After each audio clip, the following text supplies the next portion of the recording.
ಹೊಳೆಹೊನ್ನೂರು ಸಮೀಪದ ಜಂಬರಗಟ್ಟೆ ಗ್ರಾಮದಲ್ಲಿ ಭಾನುವಾರ ರಾತ್ರಿ ದೆವ್ವ ಬಿಡಿಸುವ ನೆಪದಲ್ಲಿ ಮಹಿಳೆಯೊಬ್ಬರನ್ನ ಅಮಾನುಷವಾಗಿ ಥಳಿಸಲಾಗಿದೆ. ಇದರಿಂದ ತೀವ್ರ ಅಸ್ವಸ್ಥಗೊಂಡ ಮಹಿಳೆ ಸೋಮವಾರ ನಸುಕಿನಲ್ಲಿ ಮೃತಪಟ್ಟಿದ್ದಾರೆ. ಜಂಬರಗಟ್ಟೆ ಗ್ರಾಮದ 45 ವರ್ಷದ ಗೀತಮ್ಮ ಮೃತ ಮಹಿಳೆಯಾಗಿದ್ದಾರೆ. ದೆವ್ವ ಬಿಡಿಸುವ ನೆಪದಲ್ಲಿ ಹಲ್ಲೆ ನಡೆಸಿದ ಅದೇ ಗ್ರಾಮದ ಆಶಾ, ಆಕೆಯ ಪತಿ ಸಂತೋಷ್ ಕುಮಾರ್ ಹಾಗೂ ತಾಯಿಯನ್ನ ಅಲ್ಲಿಗೆ ಕರೆದೊಯ್ದಿದ್ದ ಗೀತಮ್ಮ ಅವರ ಪುತ್ರ ಸಂಜಯ್ ಅವರನ್ನ ಬಾಳೆಹೊನ್ನೂರು ಠಾಣೆ ಪೊಲೀಸರು ಬಂಧಿಸಿದ್ದಾರೆ.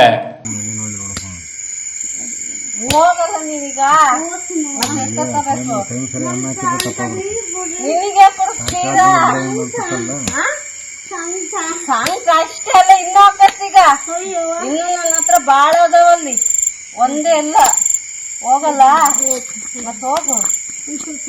ಯಾಕೆ ತಡಿಬೇಕು ನೀನು? ಯಾಕೆ ಕೊಡಿಸ್ತೀನಿ ನೀನು ನಾಟಕನ ಮಾಡೋಸ್ಕೊತೀಯ? ಮುರ್ಕೊಂಬರೋಗ್ರು ಅಂದ್ರೆ ಮುರ್ಕೊಂಬರೋಗ್ರು ಅವರು ಆ ಮಗ್ಳಿಗೆ ಏನಕ್ಕೆ ನೋವು ಆಗಲ್ಲ. ಹೋಗ್ರು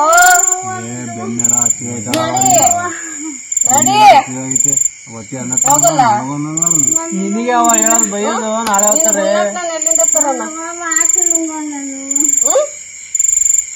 ಹೌದು, ದೆವ್ವ ಬಿಡಿಸುತ್ತೇನೆ ಎಂದು ಜೀವವನ್ನೇ ತೆಗೆದ ಅಮಾನುಷ ಘಟನೆ ಶಿವಮೊಗ್ಗ ಜಿಲ್ಲೆಯಲ್ಲಿ ನಡೆದಿದೆ.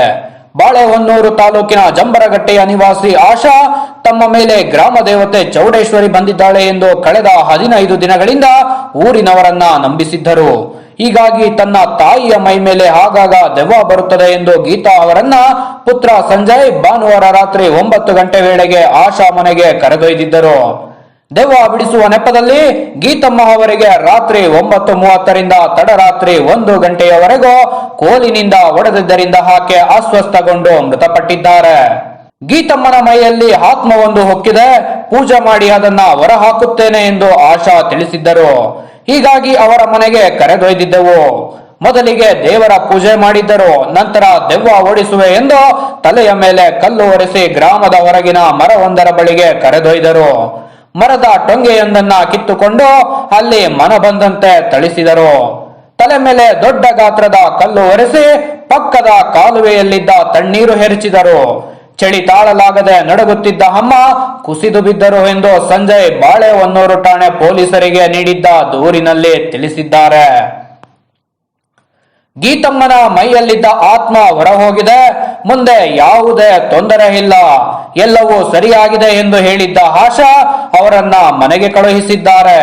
ಈ ವೇಳೆ ತೀವ್ರ ಅಸ್ವಸ್ಥವಾಗಿದ್ದ ಅವರನ್ನ ಹೊಳೆಹೊನ್ನೂರು ಸಮುದಾಯ ಆಸ್ಪತ್ರೆಗೆ ಕರೆದೊಯ್ಯಲಾಯಿತು. ಅಲ್ಲಿ ಅವರು ಮೃತಪಟ್ಟಿದ್ದಾರೆ ಎಂದು ತಿಳಿದು ಬಂದಿದೆ. ಈ ಘಟನೆಗೆ ಹೊಳೆಹೊನ್ನೂರಿನ ಗ್ರಾಮಸ್ಥರು ಆಕ್ರೋಶ ವ್ಯಕ್ತಪಡಿಸಿದ್ದಾರೆ. ಯಾರೇ ಒಪ್ಪಿದ್ದಿರ್ಲಿಲ್ಲ, ಉಗಾದಿ ಹಬ್ಬಕ್ಕೆ ಏನು ರೆಡಿ ಮಾಡೋಣ ಅಂತೀವಿ ಅಂತ ಹೇಳಿ ತುಂಬ ಮಾಡ್ತಿದ್ರು. ಯಾರಿಗೂ ಅಳ್ಬ್ರು ಬರೋರಿಗೆಲ್ಲ ಇದು ಮಾಡಿದ್ರು, ಹೋಗ್ಬೇಡ್ರಿ ಅಂತ ಹೇಳಿ ಇಂದು ಒಳಗೊಳಗೆ ಇವ್ರು ಮಾಡ್ಕೊಂಡಿರೋದು. ಈಗ ನಿನ್ನೆಸ್ತಿಂದ ದೇವ್ರು ಬರುತ್ತೆ ಅಂತ ದುಡ್ಡು ಕಾಸು ಇಸ್ಕೊಂತಾ ಇದ್ರ? ದುಡ್ಡು ಕಾಸು ಇಸ್ಕೊಂತಾ ಇದ್ರ? ದುಡ್ಡು ಕಾಸು ಸರ್, ಎಲ್ಲ ದುಡ್ಡು ಕಾಸು ಇಸ್ಕೊಳ್ಳೋದು ಇದೇ ಮಾಡ್ತಿದ್ದಾರೆ. ಆಮೇಲೆ ಬಲಿ ಕೊಡ್ಬೇಕು, ಕುರೆ ಕೋಳಿ ಎಲ್ಲ ಕುರೆ ಕೋಳಿ ಕೊಟ್ಟರೆಲ್ಲ ಮನೆ ವಾಪಸ್ ಹೋಗ್ಬೇಕು. ಇವರು ಹೋದ ಬರೀ ನಮ್ಮ ಅಮ್ಮ ಒಂಚೂರು ಜ್ವರ ಬಂತು ಅಂತ ಮಕ್ಕಂಡ್ರೆ ತರ್ಕೊಂಡಲ್ಲ ಅವನು, ಹಂಗೆ ಆಸ್ಪತ್ರೆಗೆ ಕರ್ಕೊಂಡು ಹೋಗೋನು. ಅಷ್ಟು ಒಡೆಯ ತನಕ ಇರ್ತಾನೆ ಅಂದ್ರೆ ಅವನಿಗೆ ಏನ್ ಮಾಡಿದ್ದಾಳೆ ಇವಳು. ಅಮ್ಮ ಚೆನ್ನಾಗಿದ್ರಮ್ಮ ಮುಂಚಿಲ್ಲ? ಚೆನ್ನಾಗಿದ್ರು ಸರ್. ಅವ್ರು ಎಂದು ಅಷ್ಟು ಇಲ್ಲ ಅಂದ್ರು ಎಂದು ಮಕ್ಕಂಡರಲ್ಲ. ಅವರು ಎಂದು ಮಕ್ಕಂಡಿಲ್ಲ. ಅವ್ರಿಗಿಲ್ಲ ಅಂದ್ರು ಇನ್ನೊಬ್ರಿಗಾರು ಅಡುಗೆ ಮಾಡಕ್ಕಾರ ಎದ್ದವರು ಅಡುಗೆ ಮಾಡ್ತಿದ್ರ ಹೊರ್ತು ಅವ್ರು ಎಂದು ಮಕ್ಕಂಡರಲ್ಲ. ಒಂಚೂರು ಹುಷಾರಿಲ್ಲ ಅಂದ್ರೂ ಮಲ್ಕೊಂಡರಲ್ಲ ಅವರು. ಅಂಥದ್ದು ಅಷ್ಟು ಕೊಟ್ಟು ಹೊಡೆದ್ರು ಅವನಿಗೂ ಬಿಟ್ಟಿಲ್ಲ ಅಂದ್ರೆ ನಾವೇನು ಮಾಡಬೇಕು? ಹೋಗ್ಬಿಟ್ರಲ್ಲ, ಊರಾಗಿರೋದು ಯಾರಿಗೂ ಮನಸ್ಸಿಲ್ವಾ? ಯಾರಿಗೂ ಅವರು ಇನ್ಮೇಲೆ ದೇವ್ರು ಬಂದಿದೆ ಅಂತ ಹೇಳಿ. ಯಾರ ಮೇಲೆ ಹೆಸರು ಆಶಾ ಅಂತ ಹೇಳಿ, ಅವ್ರ ಮೇಲೆ ದೇವ್ರು ಬಂದಿದೆ ಅಂತ ಹೇಳಿ, ಎಮ್ಮ ಮೇಲೆ ದೆವ್ವ ಇದೆ ಅಂತ ಹೇಳಿ ಬಿಡಿಸ್ತಿದೆ ಅಂತ ಹೇಳಿ ಈ ತರ ಆಗ್ಬಿಡಿದೆ ಅನಾಹುತ ನಮ್ಮೂರಲ್ಲಿ. ದೆವ್ವ ಬಿಡಿಸುವ ನೆಪದಲ್ಲಿ ಕೋಲಿನಿಂದ ಹಲ್ಲೆ ನಡೆಸಿದ ವಿಡಿಯೋ ಸಾಮಾಜಿಕ ಜಾಲತಾಣದಲ್ಲಿ ಫುಲ್ ವೈರಲ್ ಆಗಿದೆ.